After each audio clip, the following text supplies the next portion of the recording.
You know what drives me crazy? We talk to so many couples who want to invest for early retirement, but they are literally paralyzed. Yeah, because they open a brokerage account and see what, 10,000 different ticker symbols? Exactly. Or worse, they get overwhelmed and hand all their money over to a financial advisor who takes like a 1% cut every single year.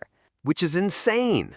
Look, you do not need a complex portfolio. You don't need managed funds. Honestly, you really only need just five simple ETFs to get you all the way to financial independence. Which is exactly what we're breaking down today. I'm Lynn. And I'm Frank. Welcome to Talk and Wonder. We create easy-to-understand whiteboard animations covering family finance, investing, passive income, and debt management. Our goal is to break down complex financial topics, help you avoid traps, and build wealth together. If you want to secure your future, you are exactly in the right place. All right, so let's just dive right into the core engine. First up is VTI. Vanguard's Total Stock Market Index Fund. Right, and if you've been around our channel, you know this is, well, it's basically our heavy lifter. A massive majority of our own wealth is sitting right in this fund. Because it's not just picking a few big names, right? It's, how many companies are actually in VTI now? It holds roughly, I think it's 32, no wait, let me be accurate, over 3,500 publicly traded companies, basically the entire US market out there. Okay, I need a second. 3,500? So you're getting Apple, Microsoft, Meta, but also all those tiny companies nobody's ever even heard of? Exactly, the small caps. And here's the thing, the expense ratio is almost non-existent. It's 0.03%. Wait, 0.03? So it literally costs practically nothing to just buy the entire US economy combo meal? The combo meal, yeah, literally nothing. And over the last couple of decades, it's averaged around a 10% return per year. But I know I can already hear the comments typing below. Oh, let me guess. Frank, why not just buy VOO? Why wouldn't you just hold the S&P 500? Exactly. And honestly, you could. The holdings are almost identical, and the performance might actually edge slightly towards the S&P 500. But there's a but coming. I know that tone. But I personally love capturing those mid and small cap companies. Think about it. If a small company starts blowing up and eventually grows into a massive S&P 500 company, Oh, you want to already own it before it gets drafted to the big leagues. boom, I want to capture that growth along the way.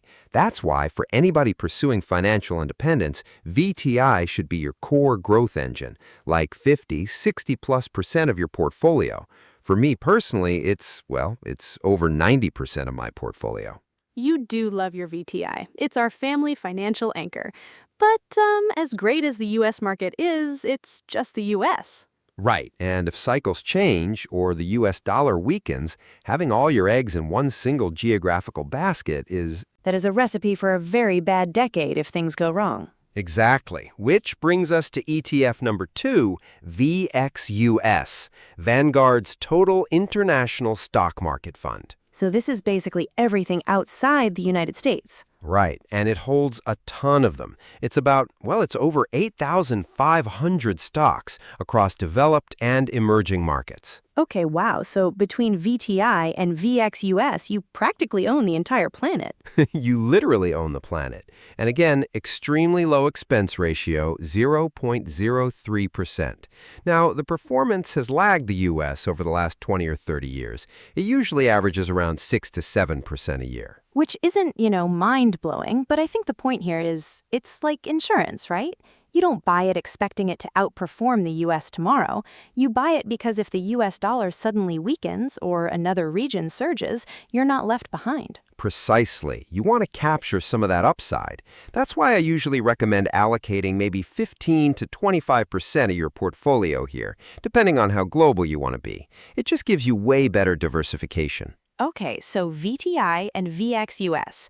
That's a very solid, very safe, kind of boring foundation. Are we going to speed things up? Yes, we are. Let's talk about the supercharger. ETF number 3 is QQQ. Ah, Invesco's QQQ Trust, the tech-heavy one. Very tech-heavy. It holds the NASDAQ 100 non-financial companies. So this is where you get highly concentrated doses of Apple, Amazon, Tesla, Meta. It's basically the innovation index. Right, the companies that are pretty much running the world right now. Exactly. And since its inception in 1999, even through some absolutely brutal crashes, it has averaged around 15% returns per year. In fact, over the last decade, try 20% per year. Frank, stop. 20% a year? I know, the math is incredible, but, and this is a massive but, you pay for those returns with blood, sweat, and tears. The volatility. Oh, it's a roller coaster. When tech drops, QQQ drops twice as hard. If the broad market drops 20%, QQQ might drop 40%.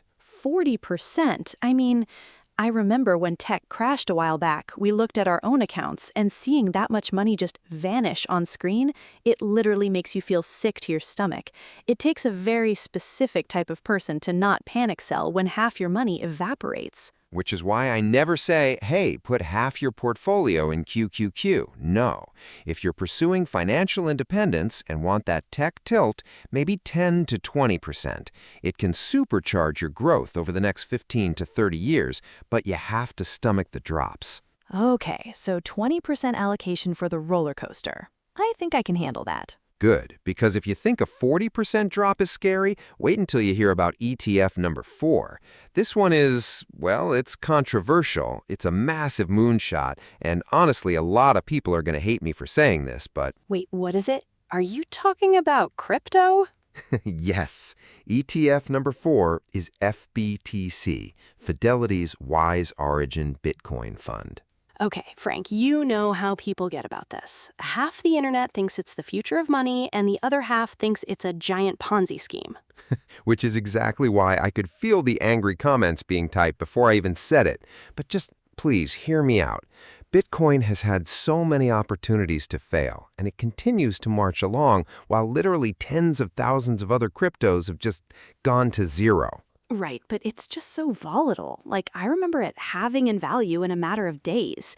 Isn't that just gambling when we're talking about a retirement fund? Well, that depends on how you structure it. To me, it's what we call an asymmetric bet. An asymmetric bet, meaning what exactly? Meaning the upside is virtually unlimited, but the downside, well, the downside is capped strictly at what you put in.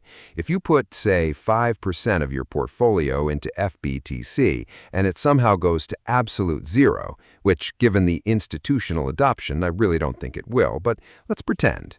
It's not going to destroy our retirement. We lose 5%. It hurts, but we survive. Exactly. But if it grows the way even conservative estimates predict, like 10 to 15% per year over the next 30 years, that little 5% chunk could massively boost your overall portfolio. It could literally shave years off your working life. Okay, fair point. The math makes sense if you keep the portion small.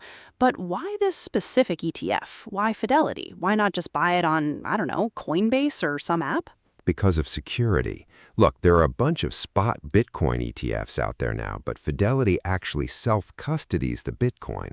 They own the actual Bitcoin backing this fund inside their own digital assets company.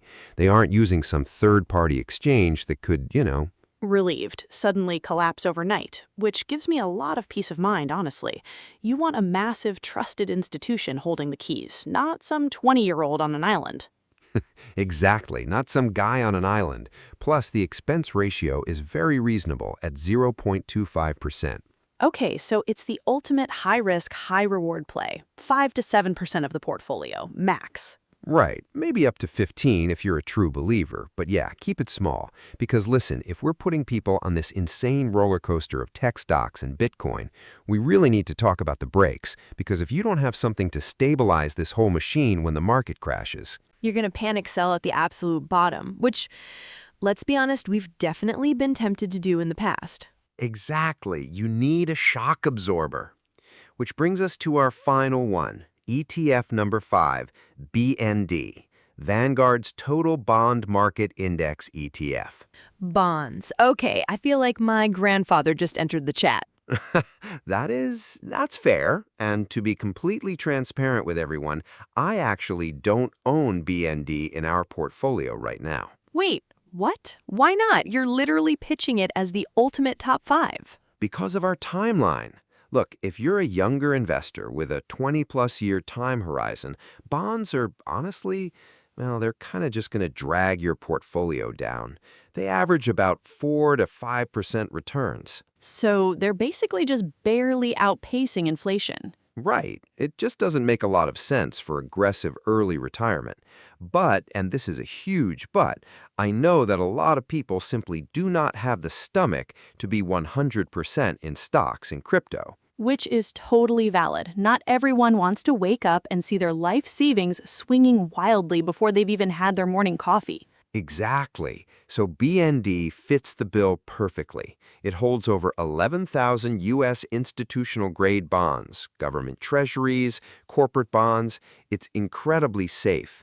And again, the expense ratio is basically free at 0.03%. So it's not a wealth builder. It's more like a financial sleeping pill.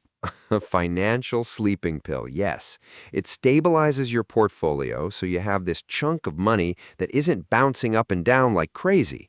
It keeps you from making emotional mistakes. You know what else keeps people from making terrible mistakes? Actually knowing what they're paying in fees. Because I remember before we started actively tracking our stuff, we had an old account that was just bleeding money. Oh, God, the hidden fees. This is why you absolutely need to track your net worth and your asset allocation. Like use a free app, something like Empower, which is what we've used for years, or even just a really solid spreadsheet. Because if you just leave your old 401k sitting there, you might be paying some fund manager a 1% expense ratio without even realizing it. Which literally eats hundreds of thousands of dollars over a lifetime.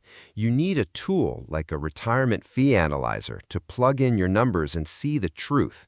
Because once you strip away the high fees and you have these 5 incredibly cheap ETFs, you're ready to build the actual portfolio. The fun part, the recipe. Right, because owning the ingredients isn't enough. Depending on your age, how much risk you can handle, and how fast you actually want to quit your job, the specific way you mix these 5 funds is going to completely change your entire trajectory, because the way you combine these is everything. So let's look at 3 quick examples, starting with the aggressive portfolio. Okay, so this is for the younger crowd or people who just desperately want to fast-track their FIR journey. Right, you want to be aggressive? Here's the mix. 50% into VTI, 20% in the international fund, VXUS, then you add the superchargers, 15% QQQ and 15% FBTC. And for bonds, let me guess. 0% in BND. 0 bonds. Okay, so this is the I have nerves of steel and I want to quit my job in 10 years portfolio. Exactly. But if that makes you slightly nauseous, we have the balanced portfolio.